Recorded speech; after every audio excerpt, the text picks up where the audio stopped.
At exactly 7:02 in the morning, the first bus rolled up to my gate. Big white charter bus, engine rumbling, headlights still on from the cold October air, and it stopped about 6 feet from a locked steel ranch gate that had been sitting on my property long before anybody in that subdivision ever dreamed of moving here. Behind it, one by one, more buses kept coming, 10, 15, 30, until by about 7:40 the entire county road looked like someone had accidentally scheduled a Greyhound convention in the middle of rural Idaho. 50 buses. Not exaggerating. 50. And every single one of them was waiting for a gate that wasn't opening. Meanwhile, I was sitting on my porch, coffee in my hand, watching the whole thing unfold like the slowest train wreck you've ever seen, and I remember thinking, somebody somewhere forgot to check one very important detail. The gate. My gate. Locked tight, heavy chain, brand new padlock I had installed the week before, and the only 2 keys were in my pocket. My name's Daniel Mercer, I'm 52 years old, and before I retired to ranch life, I spent 24 years working event logistics for large venues across the western states. Music festivals, rodeos, county fairs, outdoor concerts, you name it. Which means when I say I can spot a badly planned event from a mile away, I mean that quite literally. And what was happening outside my pasture that morning was the single, most impressive example of event planning arrogance I had ever witnessed in my life. Now for context, I own about 120 acres just outside a little place I'll call Silver Creek Valley. Rolling grassland, small creek cutting through the south pasture, cottonwood trees along the ridge, and a gravel ranch road that I built myself about 5 years ago so I could get down to the lower fields during calving season.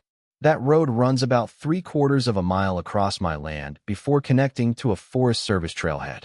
Important detail there, the connection point sits behind a gate that's also on my property, meaning the only way to reach that trailhead from the county road is through my land. Always has been, always will be unless I decide otherwise. Now about a mile east of me, there's a subdivision called Pine Hollow Estates. Nice enough place, couple hundred houses, tidy lawns, community clubhouse, the whole HOA situation. For the first few years those folks moved and we never had any issues. Different worlds really. They had sidewalks and property lines. I had cattle and barbed wire. But we respected each other's space, and that was that. Then about 2 years ago, a guy named Kyle Davenport became president of the Homeowners Association. Kyle was one of those fast-talking real estate developer types who moved here from the city with a lot of energy and a lot of ideas about community branding. He talked about putting Pine Hollow on the map, attracting tourism, creating signature events that would turn the neighborhood into what he liked to call a destination lifestyle experience, which, translated into normal human language, basically meant he wanted attention. And attention requires spectacle. So about 6 months before the bus incident, Kyle pitched this big event to the HOA board, something he called the Fall Heritage Valley Tour. The concept was simple enough on paper. Charter buses would take residents and visitors on a scenic tour through the agricultural countryside around the valley, highlighting working ranches, historic farmland, mountain views, that kind of thing. Tickets would be sold publicly, local media would cover it. Pine Hollow Estates would become famous for hosting this charming autumn experience. Cute idea, honestly. Problem is, Kyle designed the tour route using a map and a lot of assumptions. And one of those assumptions involved my ranch road. Apparently, he had driven past my fence at some point, seen the gravel road heading toward the mountains, and decided that must be the perfect scenic route for the grand finale of his bus tour. Did he call me? No. Did anyone from the HOA knock on my door? Nope. Did they ask permission before advertising thousands of tickets for buses that would literally drive across my land? Not even a little. I found out about the whole thing 11 days before it happened, and I found out in the weirdest possible way. A woman from Pine Hollow named Linda Carter called my number one afternoon and said, "Hi, Mr. Mercer. I just bought tickets for the Heritage Tour, and I wanted to say how generous it is that you're letting everyone drive through your ranch." I remember sitting at my kitchen table blinking like, "What tour?" She told me about the event page online and how excited everyone was to see the beautiful private ranch road featured in the promotional photos. My road, my land, my photograph, apparently taken from somewhere along my fence line without permission. Linda thought I had agreed to participate. I told her I absolutely had not. She emailed me the link. And when I opened that page, I felt this strange calm settle in. The kind of calm you get when the situation becomes perfectly clear all at once. There it was. A glossy photo of my pasture with the mountains behind it. Big headline. Exclusive scenic ranch crossing. 50 buses. Nearly 2,000 tickets sold. Route map showing the buses entering my property exactly where my gate stood. I read the page twice, maybe 3 times. Then I closed the laptop and leaned back in the chair thinking, well now, Kyle, that's a bold move. Because you just planned a massive public event across land you don't own and never asked about. That's not a scheduling mistake. That's something else entirely. So I called an attorney friend of mine, Rebecca Sloan, who helped me when I bought the ranch years ago. I explained the situation, sent her screenshots, and within an hour she called back. Her exact words were, Daniel, legally speaking, they're standing on extremely thin ice. From a property standpoint, the road was private. The gate was private. The trailhead access ran through my parcel, which meant those buses had no legal right to enter unless I allowed it. Rebecca asked how I wanted to handle it. I told her there were 2 options. Option 1, send a cease and desist letter immediately, force them to reroute the tour. Clean, professional, problem solved quietly. Option 2, do nothing. Say absolutely nothing for 11 days. And then on the morning of the event, let 50 buses discover a locked gate. Rebecca was quiet for a few seconds. Then she laughed softly and said, well, from a legal standpoint, the first option is more polite. I said, yeah, but the second option teaches a lesson they'll never forget. Because here's the thing. When someone plans a huge event across your land without asking, that's not just careless. That's entitlement. And sometimes entitlement needs a very visual reminder of how property lines work. So I prepared quietly. New padlock. Cameras facing the gate. Documentation saved. Everything legal, everything documented. Then I waited.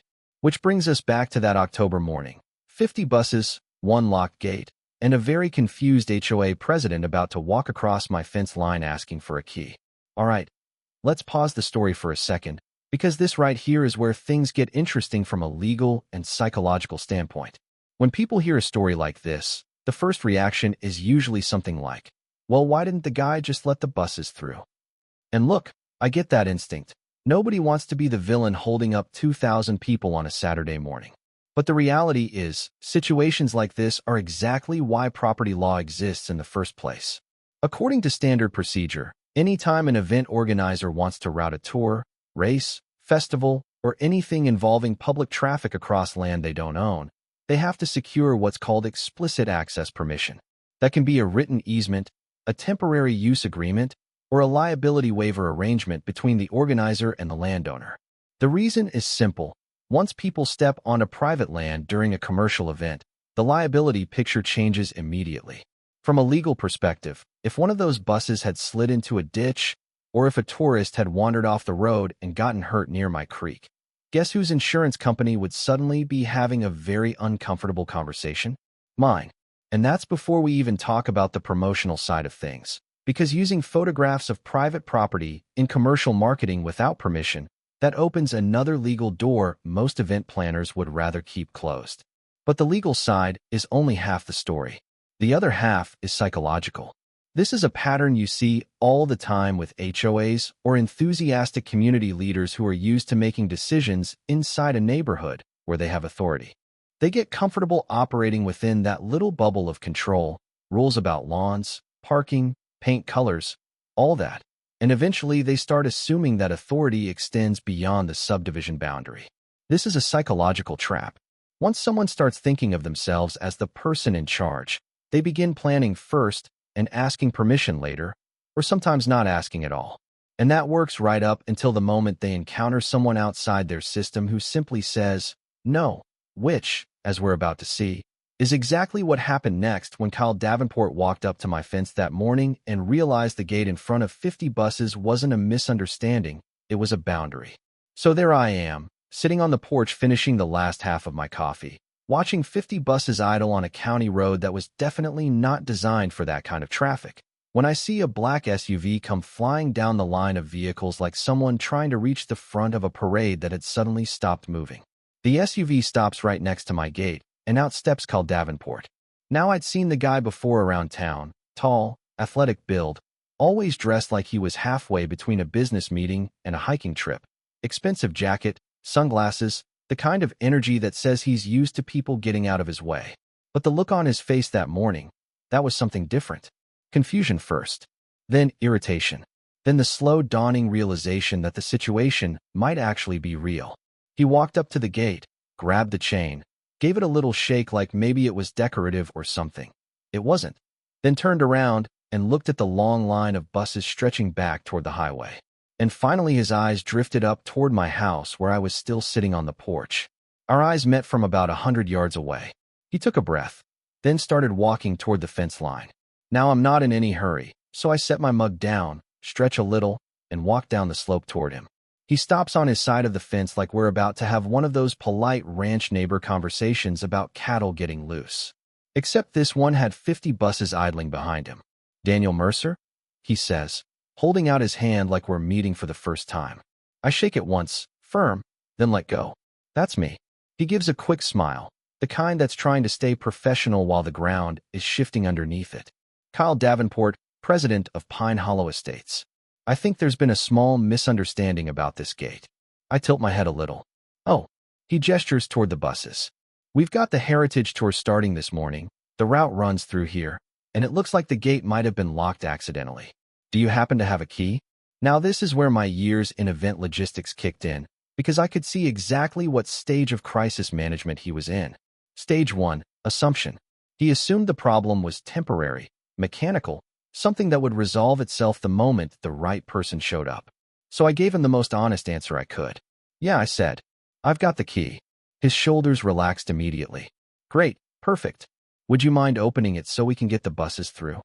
I leaned against the fence post, crossed my arms, and said, "No." The silence after that word lasted maybe 3 seconds, but you could practically hear the gears grinding in his head. "I'm sorry," he said slowly. "Maybe I didn't explain clearly. We have 2,000 ticket holders waiting for this tour. The route has been planned for months." "I believe that," I said. "But you planned it across my property without asking." His smile tightened. "Well, we assumed access wouldn't be an issue." I nodded once. "And that assumption is why the buses are still sitting on the road." Now we move to stage 2, recalculation. This is when someone realizes the obstacle isn't temporary. He glances back at the buses again, then lowers his voice like we're negotiating a business deal. "Look, Daniel, we're neighbors here. This event is important for the community. I'm sure we can work something out." "You could have worked something out 11 days ago," I said, "when you decided to advertise a scenic tour across my land." That stopped him, because now he knew I had seen the website. His jaw tightened just a little. "All right," he says, voice flatter now. "What exactly is the problem?" I laughed once, not loudly, just enough. "The problem is 50 charter buses are trying to drive through a private ranch road you never asked permission to use." That's when stage 3 shows up, pressure. He straightens up and gestures broadly toward the road like a politician addressing a crowd. "Daniel, there are families here, visitors from out of state, people who paid good money for this experience. It would be incredibly disappointing if this event failed over a simple misunderstanding." That was a nice little piece of psychological judo, trying to shift responsibility onto me. Make me the guy ruining everyone's Saturday. But I'd been around event organizers long enough to recognize that move instantly. So I just shrugged. "Sounds like a tough situation." He stared at me for a moment. "Are you seriously refusing access?" "Yep. Even though the whole tour depends on it." "Especially because the whole tour depends on it." That's when stage 4 arrived. The moment the organizer realizes there is no backup plan. His face went still. Not angry exactly. More like someone watching their carefully stacked dominoes fall over in slow motion. Finally, he said, "I'm going to have to call the sheriff if we can't resolve this." I nodded. "You should absolutely do that." So he did. About 30 minutes later, a county deputy rolls up, walks over to the fence line, and I meet him halfway. Nice guy, probably wondering why the county road looked like a bus depot. I pull out my phone, show him the property boundary map, the deed, the gate installation photos, explain the situation in about 4 minutes. He nods the whole time, takes a quick look at the gate, then walks back over to Kyle. They talk for maybe 2 minutes. The deputy gestures toward my land, then toward the road, then shrugs. And just like that, he gets back in his cruiser and drives away. No argument, no warning, nothing. Because from a legal perspective, there wasn't anything to enforce. A locked gate on private property isn't a crime. By now it's almost 10 a.m. The buses are still there. Drivers standing outside chatting, tourists wandering around looking confused, HOA volunteers trying to explain that there's a temporary routing issue, which is a very polite way of saying the tour route doesn't exist anymore. Around 10:30, my attorney Rebecca pulls up in her car. She decided to come see things firsthand, which honestly made the moment even better. She walks over, introduces herself to Kyle, and the two of them have a conversation at the fence that lasts about 12 minutes. I didn't say much during it, just listened. Rebecca calmly explained every piece of exposure the HOA was facing: unauthorized use of private land, commercial misuse of photography, possible claims from the charter company, potential refunds for ticket holders. You could practically see the math happening behind Kyle's eyes. Eventually, he turns to me and says, "What if we compensate you right now? A participation fee. You open the gate, the buses go through, everyone's happy." I shook my head. We're past that point. Rebecca nodded beside me. Today's event is not proceeding across Mr. Mercer's property. And that was that. By noon, the buses started the slow process of turning around. Now, if you've never watched 50 full-size charter buses attempt a U-turn on a narrow county road, let me tell you, it's not quick. It took almost 2 hours. One by one, they maneuvered, reversed, inched around driveways, back toward intersections, a logistical ballet of pure inconvenience. By mid-afternoon, the road was empty again. The Fall Heritage Valley Tour had officially visited 0 valleys and 0 heritage sites. Just one locked gate. Over the next few months, the legal side played out exactly the way Rebecca predicted. The HOA paid my legal fees, paid damages for the unauthorized photo use, and recorded a formal statement acknowledging that my ranch road was private property with no access rights attached. As for Kyle Davenport, well, 8 months later, he quietly declined to run for HOA president again. I heard he told people he wanted to focus on other opportunities, which is a polite way of saying he no longer wanted to be remembered as the guy who parked 50 buses in front of a locked ranch gate. And every autumn now, when the grass turns gold and the mountains light up in that same October sunlight, I sit on the porch with my coffee and look down at that gate. Still locked. Same chain. Same padlock. And I remember the morning 2,000 people bought tickets to see my land and didn't get to see a single inch of it. Now here's the funny thing about that whole situation. People sometimes expect me to tell the story with anger, like it was some huge personal feud or something that kept me up at night. But honestly, that's not how I remember it. What I remember most is the quiet of that morning.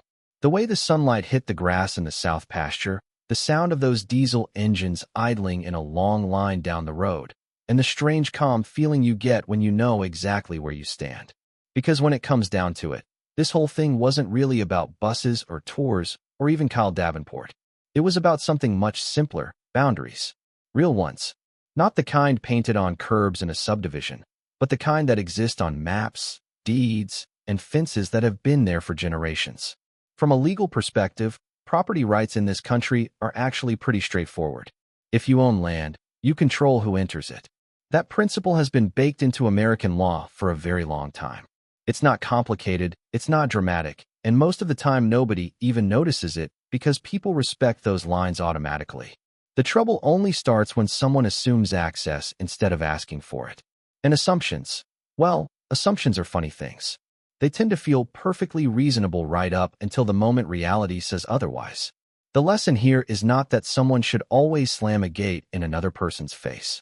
That's not the point. If Kyle had knocked on my door 2 months earlier and said, "Hey Daniel, we're planning a community event and we'd love to include your road in the tour," there's a very good chance I would have said yes. Maybe we'd set some limits. Maybe we'd talk about insurance coverage. Maybe we'd work out a temporary agreement. But the conversation would have happened first. That's the key difference. According to standard procedure in just about every legitimate event planning operation I've ever worked with, step 1 is always permission. Not step 3. Not after tickets are sold. Step 1. Because once people invest money and expectations into a plan, changing that plan becomes exponentially harder. That's exactly what happened here. Kyle didn't just plan a route. He built an entire public event around it. Buses booked, tickets printed, marketing campaigns running, volunteers organizing schedules, all of it balanced on the assumption that a private ranch road would magically be available when the time came. This is a psychological trap a lot of leaders fall into, especially in organizations like HOAs where they get used to making rules inside a system where everyone has agreed to follow them. After a while, it can start to feel like authority travels with you, like the boundaries of that little system extend farther than they actually do. But the real world doesn't work that way. Outside the HOA entrance sign, the rules change. The people out there didn't sign the covenants, they didn't vote in the board, and they certainly didn't hand over control of their property. So when that moment arrives, when someone outside that system simply says no, suddenly all that assumed authority evaporates. And that's exactly what that locked gate represented that morning. Not stubbornness, not revenge, just a boundary someone hadn't bothered to notice until 50 buses were already on the road. Now I'll admit there's a little irony in the ending. 2,000 people bought tickets hoping to see a beautiful ranch landscape they'd heard about online. None of them actually saw it, but they did learn something else instead, something arguably more valuable. They learned that land ownership isn't a suggestion. It's not a courtesy. It's a legal reality that doesn't change just because a marketing plan says otherwise. And I think about that sometimes when autumn comes back around and the valley turns that deep gold color. That gate is still there. Same chain, same padlock. I still keep the only 2 keys. Not because I expect another convoy of buses to show up someday, but because it reminds me of something simple. The strongest position you can hold in any dispute over land isn't money or lawyers or loud arguments. It's knowledge. Knowing exactly what you own, knowing where the line is, and being willing to stand there quietly while the other side realizes they built their entire plan on the wrong side of it. But I'm curious about something. If you were in that situation, what would you have done? Would you have opened the gate and let the tour continue? Or would you have done exactly what I did and let the lesson play out? Because I guarantee this isn't the only story like this out there. If someone has ever assumed access to something that belonged to you, land, property, even just your time, and they found out the hard way that assumption isn't the same thing as permission, I'd honestly like to hear about it. Drop your story in the comments. And if you enjoy these kinds of real-world situations where everyday people end up teaching very expensive lessons about boundaries, property, and common sense, go ahead and subscribe.